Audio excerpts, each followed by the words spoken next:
दोस्तों, स्वागत है आप सभी का आपके अपने YouTube चैनल पर। तो चलिए परसेंटेज की दूसरी क्लास स्टार्ट करते हैं। देखिए पहला क्वेश्चन आपकी स्क्रीन पर फ्लैश हो रहा है। सवाल दिया गया है कि अगर किसी संख्या में 64 जोड़ दिया जाए तो संख्या का 157 से ही 1/7% बन जाता है। तो सवाल आपने पढ़ लिया होगा। कहा गया है कि अगर किसी संख्या में 64 जोड़ दिया जाता है तो संख्या का 157 से ही 1/7% बन जाता है। भैया ध्यान दीजिएगा, क्या बन जाता है? संख्या का 157 से ही 1/7%।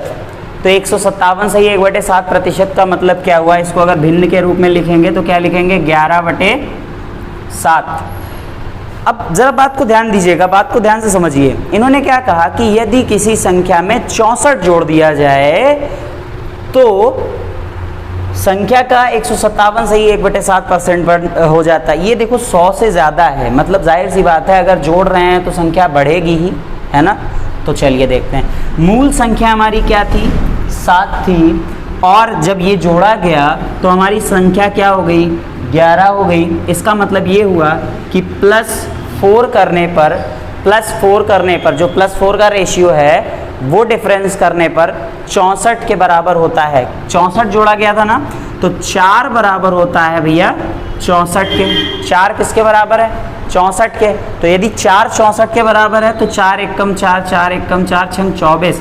1 किसके बराबर होगा भैया? 16 के। 1 किसके बराबर होगा? 16 के। हमें वास्तविक संख्या निकालनी है, हमें संख्या ज्ञात करनी थी। तो संख्या क्या है? 7। 7 बराबर 16 गुणे 7, 16 सत्ते 112, यानी हमारी संख्या क्या हो गई? 112 हो गई। आई थिंक समझ में आ गया होगा। भैया जो भी सवाल जहाँ पर भी आपको नहीं समझ में आता है आप नीचे कमेंट ज़रूर करिए। रेगुलर क्लासेस देखिए। जो नहीं समझ में आता है व्हाट्सएप नंबर नीचे दिया है मैंने, मैसेज करिए मुझे, मैं ग्रुप क्रिएट करता हूँ, उसमें आपका डिस्कशन कराएंगे। ठीक है, पूरी कोशिश रहेगी बेहतर देने की। तो चलिए अगला सवाल देखिए। यदि किसी संख्या में 16 जोड़ दिया जाता है तो संख्या का 116 से ही 2/3% बन जाता है। संख्या ज्ञात कीजिए। तो इन्होंने क्या कहा कि संख्या में 16 जोड़ दो तो 116 से ही 2/3% बन जाता है। देखिए 116 से ही 2/3% को भिन्न में क्या लिखेंगे? 7/6। हल कर लीजिएगा, इनकी गुणा करके जोड़ना है और 100 नीचे आ जाएगा, उससे लगा लीजिएगा। ठीक है, और दूसरा भी एक तरीका है कि आप 100 का 1 अलग कर लीजिएगा और उससे लगा लीजिए। ठीक है, क्या कहा गया? 116 से ही 2/3% को हम लिखेंगे 7/6, यानी 6 था और वो क्या गया? 7। 1 जोड़ने पे 7 हो जाता है। तो कहने का मतलब ये इन्होंने क्या कहा था? 16 जोड़ देने पर। क्या जोड़ देने पर भैया? 16 जोड़ देने पर। तो 1 बराबर कितने के भैया? 16 के। 1 बराबर कितने के भैया? 16 के। तो 1 बराबर अगर भैया 16 के है तो 1 बराबर 16 के है। हमें वास्तविक संख्या निकालनी। वास्तविक संख्या क्या है? 6। तो 6 बराबर होगा भैया 6 गुणे 16, 16 छंग 96। तो हमारी वास्तविक संख्या क्या थी भैया? 96 थी। बात समझ में आ गई? तो चलिए अगले सवाल की ओर बढ़ते हैं। अगर किसी आयत की लंबाई 37 से ही 1/2% बढ़ा दें और चौड़ाई 20% घटा दें तो क्षेत्रफल पर क्या प्रभाव पड़ेगा? क्षेत्रफल पर क्या फ़र्क पड़ेगा? बहुत बढ़िया सवाल है, ध्यान देंगे। कहा गया भैया लंबाई जो है ना, वो लंबाई क्या की जाती है? 37 से ही 1/2% क्या करते हैं? बढ़ा देते हैं। तो 37 ही 1/2% का मतलब क्या हो भैया? 3/8। ठीक है, 3/8 बढ़ा दी जाती है। और चौड़ाई क्या करते हैं? चौड़ाई 20% कम कर दी जाती है। चौड़ाई 20% कम कर दी जाती है। तो 20% का मतलब क्या होगा भाई? 1/5। बात समझ में आ रही नहीं आ रही? तो यहाँ पे पहले लंबाई थी 8 और 3 बढ़ा देंगे अगर तो 8 और 3 11 हो जाएगा। यहाँ पे चौड़ाई थी 5 और 1 कम कर देंगे तो 4 हो जाएगा। अच्छा, आपको आयत का क्षेत्रफल पता होगा। आयत का क्षेत्रफल क्या होता है भैया? आयत का क्षेत्रफल होता है भैया लंबाई गुणे चौड़ाई, यही होता है ना। इन्होंने पूछा है कि भाई क्षेत्रफल पे क्या फ़र्क पड़ेगा। तो क्षेत्रफल पे क्या फ़र्क पड़ेगा निकालना है। पहले क्षेत्रफल था क्या? पहले लंबाई क्या थी भैया? 8 और चौड़ाई क्या थी भैया? 5। तो क्षेत्रफल क्या था भैया? 8 पंचे 40। पहले क्षेत्रफल 40 था। अब क्या हुआ? अब लंबाई क्या है? 8 थी, 3 बढ़ गई तो 8 और 3 11, लंबाई हो गई 11। और चौड़ाई क्या हो गई भैया, पहले 5 था, 1 कम हो गया तो 5 से 1 कम हो जाएगा तो क्या बचेगा 4, तो यहाँ पे लिखा हमने 4, तो 11 चौके 44। यानी कहने का मतलब ये है कि पहले क्षेत्रफल था 40 वर्ग मीटर और अब क्षेत्रफल है 44 वर्ग मीटर, यानी क्षेत्रफल में 4 वर्ग मीटर की क्या हो जाएगी, वृद्धि हो जाएगी भैया, ठीक है ना। 4 वर्ग मीटर की क्या हो जाएगी भैया, वृद्धि हो जाएगी। देख लीजिए एक बार क्वेश्चन, आगे बढ़ते हैं। लेकिन इन्होंने पूछा है क्वेश्चन में कि प्रतिशत वृद्धि बतानी है हमको, कितने प्रतिशत की वृद्धि हो जाएगी। तो क्षेत्रफल में प्रतिशत वृद्धि अगर निकालनी है ना, तो एक सिंपल सी देखते हैं चीज़ यहाँ पे।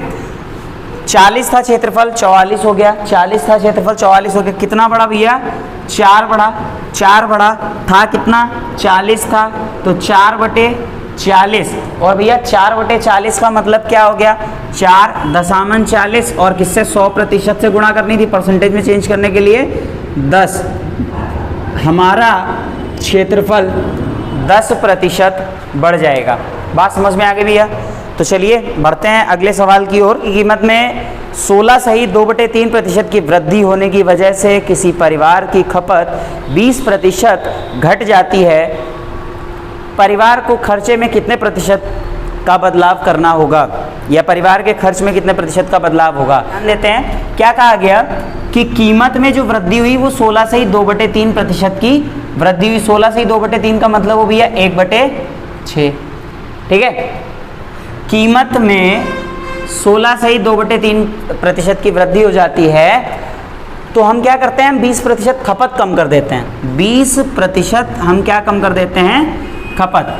20% का मतलब भैया आप जानते हैं 1/5। हमने खपत में 20% की क्या की, कमी की। तो जो हमारा खर्च है, एक बार ध्यान रखिएगा, जो हमारा खर्च है किसी भी प्रोडक्ट पर किया गया खर्च बराबर होता है प्रोडक्ट की कीमत, यानी उसकी कीमत गुणे खपत। बात समझ में आ रही है। तो भैया एक बात बताइए, पहले कीमत क्या थी, 6 रुपये थी, और जब 6 रुपये कीमत थी तो खपत कितनी थी, 5, यानी हमारा जो खर्च था वो लगभग 30 रुपये। और कीमत में जब वृद्धि हुई तो 6 की वजह 7 हो गई, 6 1 रुपये बढ़ा, 6 और 1 7 हो गई, तो कीमत हो गई 7। तो हमने खपत में कमी कर दी, 5 थी खपत हमारी, अब हमने 1 की कमी कर दी, तो 5 में से 1 चला गया भैया 4, तो 7 चौके 28। तो हमें क्या समझ में आ रहा है कि जब हम 6 रुपये कीमत वाली चीज़ को 5 तक खपत कर रहे थे तो हमारे 30 रुपये खर्च हो रहे थे, और जब कीमत बढ़ी 7 रुपये हो गई तो हमने खपत कम करके 4 कर दी, 7 चौके 28, तो हमारे खर्च में क्या आ गई, कमी आ गई। कितनी कमी आ गई भैया, 30 से 28 कितनी कमी आई, 2 की कमी आई, यानी कि 2 की कमी आई, किस पे कमी आई, 30 पे आई। तो 30 पे आई, अभी इसको प्रतिशत में बदलने के लिए गुणा कर लीजिए, ये आपका चला गया, आपका हो गया 2.20, 20/3, तो तिछाक 18, 2/3 -6 राइट 2/3%, यानी 6 से ही 2/3% की कमी आ जाएगी किसमें, खर्च में। इसी का एक और क्वेश्चन आपको कराते हैं, स्क्रीन पर देखिए। अगला सवाल आपका दिया गया है, कहा गया है कि भी किसी सिनेमा टिकट की बिक्री यदि 57 से ही 1/7% बढ़ जाती है और टिकट का मूल्य 16 से ही 2/3% बढ़ जाता है, तो उसके राजस्व में कितनी बढ़ोतरी होगी। एक सिंपल सी चीज़ समझिएगा कि बिक्री गुणे मूल्य बराबर होता है राजस्व। तो भैया एक सिंपल सी चीज़ समझिए, इन्होंने क्या कहा था, सवाल में हमसे कहा गया था कि बिक्री में कितने 57 सही 1/7% की। भैया बिक्री में 57 सही 1/7% की क्या होती है, वृद्धि होती है। ध्यान देंगे, बिक्री में 57 सही 1/7% की क्या होती है, वृद्धि हो जाती है। 57 सही 1/7% का मतलब क्या होगा भाई, 4/7 वृद्धि हो जाती है। और टिकट के मूल्य में 16 सही, टिकट के मूल्य में भैया 16 सही 2/3% की वृद्धि हो जाती है। तो 16 से 2/3 का मतलब क्या हुआ, 1/6 वृद्धि हो जाती है। तो राजस्व में कितने प्रतिशत की वृद्धि होगी, ये सवाल है हमारा। तो ध्यान दीजिएगा, बिक्री थी 7 रुपए की, बिक्री थी 7 और मूल्य था हमारा 6, तो राजस्व आ रहा था 7 छंग 42, ठीक है। अब क्या हुआ, बिक्री में जब 57 से 1/7% की वृद्धि हुई तो 7 पे 4 बढ़ गया, यानी 7 और 4 क्या हो गया भाई 11, और मूल्य में कितना वृद्धि हो गई, 6 था, 1 और बढ़ गया, 6 और 1 कितना हो गया भाई 7, तो 11 सते 77, तो बहुत ज़्यादा राजस्व बढ़ जाएगा, ठीक है। तो इन्होंने कहा था कि कितना राजस्व बढ़ जाएगा, तो ध्यान दीजिएगा यहाँ पे राजस्व बढ़ा, 7 से 2 गए 5 और 7 से 4 गए 3, 35 बढ़ जाएगा। कितने पे बढ़ जाएगा भैया, ध्यान दीजिएगा, कितने पे बढ़ जाएगा 42 पे, तो 42 गुना 100%, 7 पचे 35, 7 छंग 42, और काट दीजिएगा 2 तियाँ 6 और 2 पंचे 10, तो 55 25, 250/3, और भैया इसको आप लिख सकते हो, इधर देख लीजिएगा, 3 अठे 24, 3 अठे 24, 3 तियाँ 9, 83 सही 1/3%। तो सवाल भाई, किसी शहर की जनसंख्या 1,89,000 है, उसमें से 4/9 पुरुष हैं और बाकी महिलाएं हैं, 50% विवाहित हैं, 50% जो पुरुष हैं विवाहित हैं। पहला सवाल हमें निकालना है, इसमें फाइंड करना है विवाहित जनसंख्या का प्रतिशत ज्ञात करो, अच्छी बात है। विवाहित जनसंख्या का प्रतिशत ज्ञात करो, बहुत बढ़िया। विवाहित महिलाओं का प्रतिशत ज्ञात करो। कहा गया भैया कुल जनसंख्या कितनी है, 1,89,000, 1,89,000 कुल जनसंख्या है, जिसमें से पुरुष कितने हैं 4/9। तो यार एक बात बताओ मुझे कि अगर 4/9 पुरुष हैं, मतलब 9 में से 4 पुरुष हैं, तो यार मैं कह सकता हूं ना कि पुरुषों की संख्या कितनी है भाई मेरे 4। पुरुषों की संख्या कितनी है भैया बताइए, पुरुषों की संख्या कितनी है 4। अच्छा, अगर 4 है और कुल जनसंख्या 9 है, तो बाकी शेष क्या होंगी, महिलाएं होंगी। तो मैं क्या कह रहा हूं कि महिलाएं कितनी होंगी, 9 था टोटल, महिलाएं कितनी होंगी 5। एक बहुत ही अच्छी बात इन्होंने बोली है कि इसमें से 50% पुरुष, 50% मतलब 4 का 50% कितना हुआ भैया 2, 4 का 50% कितना हुआ 2 पुरुष 2 महिलाओं से ही तो विवाहित होंगे। तो इसका मतलब ये हो गया कि इसमें से 2 पुरुष और इसमें से 2 महिलाएं क्या हैं, विवाहित हैं। अच्छा, पहला सवाल हमसे क्या पूछा गया है कि विवाहित जनसंख्या का प्रतिशत बताइए। विवाहित जनसंख्या का क्या हमें निकालना है, प्रतिशत निकालना है। तो विवाहित जनसंख्या का मतलब क्या हो गया, 2 ये और 2 ये 4, तो 4 और कुल कितना था 9, 4/9 गुणे, पहले का सोल्यूशन है 4/9 गुणे 100%, इसका मतलब क्या हो गया 400/9, और भैया 400/9 का मतलब क्या हुआ 44 सही 4/9%। बात समझ में आ गई।